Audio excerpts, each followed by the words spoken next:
Yeah, whoa. Look, they can never keep me down, I'm going. And if I ever fail, just know I'll go again. I never quit, cause I know that every loss may lead to another win. I'm going up.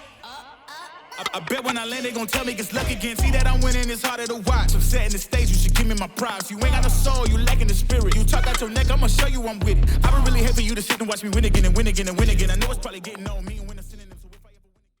Hey guys, welcome back to Taking a Leap with Tajay Ashmeade. I am Tajay Ashmeade. Here at Taking a Leap, we elevate all athletes to be successful in their sport and reach their full potential of who they can be by giving and offering advice, support, knowledge, wisdom, everything. We're always dropping gems here at Taking a Leap. We're always supporting you here, the athlete here at Taking a Leap, and we are always rooting for you here at Taking a Leap. So jumping right into it, I have the 5 steps every athlete needs in order to get over and conquer their fear.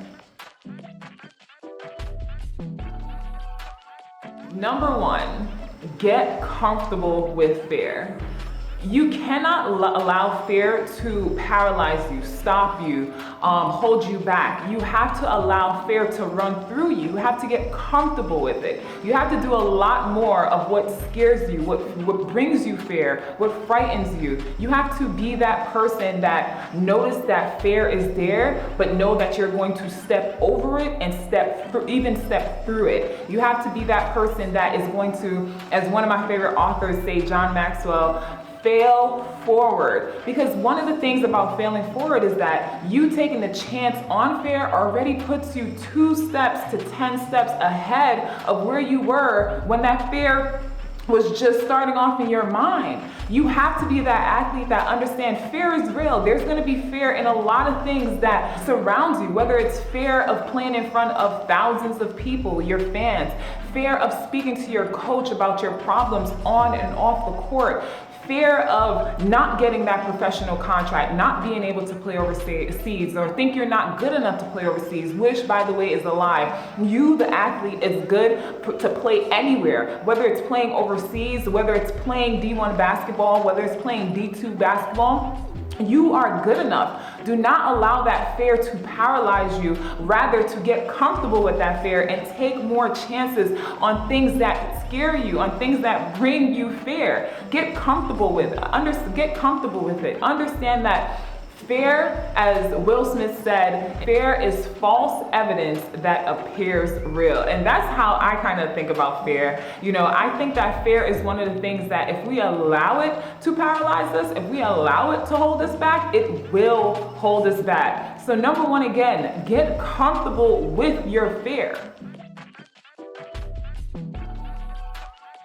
Number 2, understand that fear does not control us.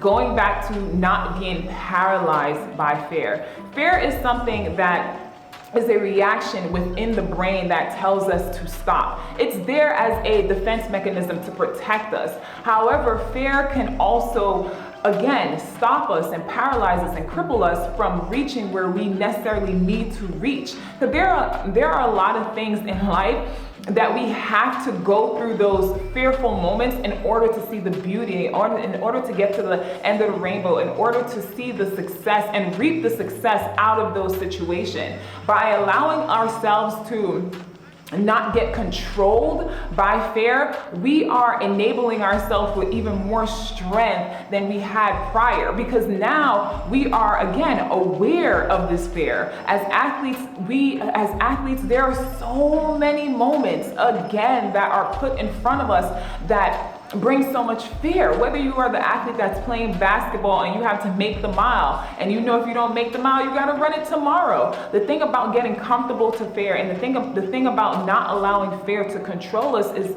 you have to befriend it. Once you befriend fear, it gets to a point like you're like, what's up? Hey fear, how you doing? Because you know that fear is now a comfortability for you. You know that the person that you are is not going to be stopped and deterred by your fear. You have to think of fear as your friend. Once you think of fear as your friend, you get comfortable with it. You get more relaxed with it. For example, for me, I have an extreme extreme fear of flying. But in order for me to play professional basketball and play in these wonderful countries and places that I was fortunate to play in, I had to understand that I had to get on the plane to get from point A to point B. So in my head, I had to understand, yes, the beginning of the destination was gonna be fearful because I was gonna have to get on that plane, I was gonna have to endure that moment, and I was gonna have to say, God, protect this flight. But I knew when I got to my destination, it would have been worth it. That's how you have to think about fear. You have to allow it to be there, allow it to be a thing that you notice, a thing that is real, a thing that is something that you are aware of, but not something that controls you, not something that paralyzes you, and it is something that you have gotten comfortable with. Number 3, focus/acknowledge the positives in fear. I think this is such a big one for us as athletes and just as human beings. We always look at fear as a strong negative in our lives. And we always look at fear as something that we're not supposed to be joyful for, or we're not supposed to accept. No, accept it. Accept your fear, because there are so many beautiful things that have come out of you being fearful. Every time you have gotten on that court, every time you have gotten on that field, I know for a fact, because I am you have experienced butterflies, you have experienced doubt. You have experienced criticism from people who, say you're not supposed to be there. You have experienced doubters who put their fear upon you. However, at the end of the day, you still have gotten on that court, you have still gotten on that field, and you have still overcome your fear in that moment to reap the reward of playing to your most highest potential. Do not ever allow fear to stop you. Look at the positives within your fear. Me having fear, but me understanding that fear has not paralyzed me, has gotten me a D1 scholarship, has gotten me to play professional basketball, has gotten me to fulfill my dreams and go after my PhD program. You as the athlete, and not allowing fear to hold you back, has gotten you a D1 scholarship, has gotten you on the varsity high school basketball team, has gotten you on your AAU team, has gotten you on that football team, has gotten you in a place where now you can continue to fight for your dream. Not only on the court and the field as well, fear has also possibly built stronger relationships between you and your friends and your parents and your brother and your sister and your teammates and your coaches. Because of the fact that you are fearful of something, however, you faced it head on, which we will get to, you faced it head on, you got comfortable with it, you did not allow it to paralyze you, and you noticed the positives in your fear, that you were able to make new teammates, able to take knowledge from your coach, able to play D1, able to make the varsity team, able to make the football team, able to make the lacrosse team, whatever that fear was placed in front of you, and you was fearful of it, you stepped over it because you believed in yourself. You seen the positives within your fear and acknowledged that I see you, fear, I recognize you, but you're not stopping me. Because my vision, my dream, my ambition, my goals for myself is bigger than you, fear. It's bigger than anything that you will put in front of me to stop me. Notice the positives within your fear, because there are. And write them down. One thing that I do when it comes to my fear, I write it down. Write down 3 positives out your fear, whatever it may be, because there are. If you are trying to run a marathon and you are fearful of stepping on that track or fearful of stepping on that field because you feel like you're not going to be able to finish, the first positive, you step on the track. The second positive, you are training for that marathon. The third positive, which should have been the first, you committed to the marathon. Do not allow fear to paralyze you. Get comfortable with it. Face it head on. Take the positives out of it. We got this. We are here. I am here for you. I am here for you. We here at Taking the Leap is here for you. We got you.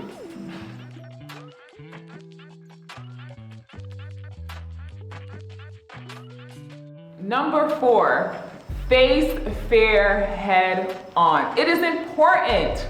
It is important that you pull up on fear as hard as fear pull-ups on you. All right? We cannot allow fear to be the dominant one. We cannot allow our fears to be the alpha and we're the beta. It has to be the other way around. We gotta be the alpha, the fear has to be the beta. We have to sit fear in its place and say, I see you, I acknowledge you, but you're not stopping me. And that goes back to everything that I've been saying in this video. It cannot stop you. If you take anything from what I'm saying in this video, understand that fear cannot stop you.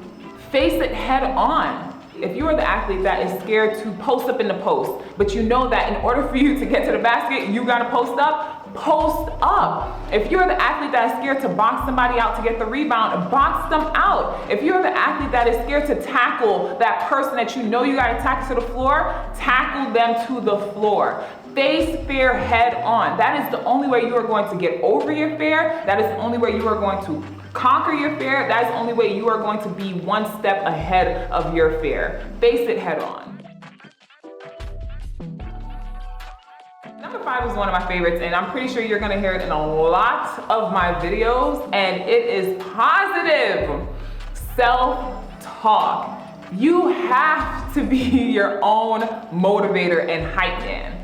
You have to. Because one of the things, the devil is a lie. You cannot allow yourself to add to your fear. You cannot. Whatever you feed yourself has to be encouraging, positive. It has to be uplifting. You have to remind yourself how diligent, how smart, how beautiful, how encouraging, how phenomenal. I am the best rebounder. I am the best scorer. I am the best linebacker. I am the best quarterback. I am the best lacrosse player. I am this person. I am this athlete. You have to remind yourself at the end of the day how powerful and how strong and how smart you are as the athlete. You cannot allow people's opinions and doubts of who you are to dictate who you are. You cannot. In order for you to go up, you have to look up and do not look down at anyone that is rooting against you. Understand that there are always going to be people that are rooting against you, that are going to go after you, that are going to tell you you cannot do it, that are going to tell you that you are not capable, you are not strong enough, you are not wise enough, you do not have the knowledge for this. But what you tell yourself is what matters. How you speak to yourself is what matters. As they say that, you reverse that. I am strong enough. I am wise enough. I am smart enough. I know the plays. I got this. I am TJ, and I'm coming on this court full of everything that I have. You have to be that athlete that understands that positive self-talk, how you talk to yourself, how you treat yourself as that athlete is what is going to keep you uplifted and keep you moving in the right direction. Pull up on yourself in the mirror and have yourself acknowledge yourself like, yo, we got this. Positive self-talk is important for any athlete. Do not rely on the encouragement of your teammates and your coaches only. You have to rely as well on the advice and the encouragement that you give yourself. You are strong. You got this. You got this. I'm here. I am here for you. You got this. If you fall off one day, I got you. But I got you to always remind you how phenomenal you are. Positive self-talk.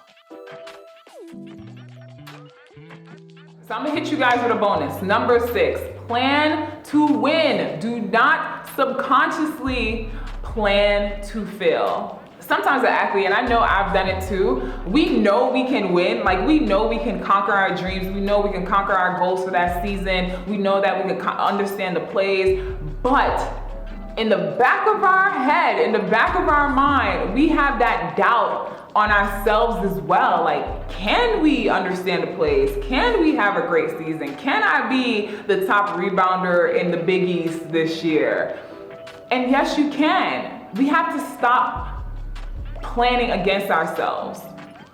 We have to really believe what we write down in the positive manner and how we encourage and support our own selves.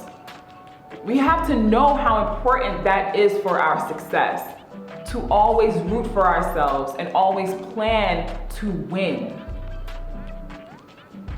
With all that said, we cannot be a person that allows fear to hold us back. We have to be the person that allows fear to motivate us to win. I am TJ. I am here for you. This is Taking a Leap with Tajay Ashmeade, where we want to see all athletes elevate and win in their field. Till next time, make sure you comment, make sure you hit the subscribe button, make sure you hit the notification bell, make sure you hit the like button, because we got a lot coming your way, and we always want to make sure that we got you. We always want to make sure that we got you. I want to make sure that I got you. And with me always having your back, get the freebies down below. They free. I got a whole bunch of freebies on the website just for you to increase your motivation, increase your personal development, increase your goal setting skills. Take advantage of that. Be that athlete you always wanted to be, because I know one thing for sure, I got you. And I know for another thing for sure, you will have you. Until next time, remember to always take your lead.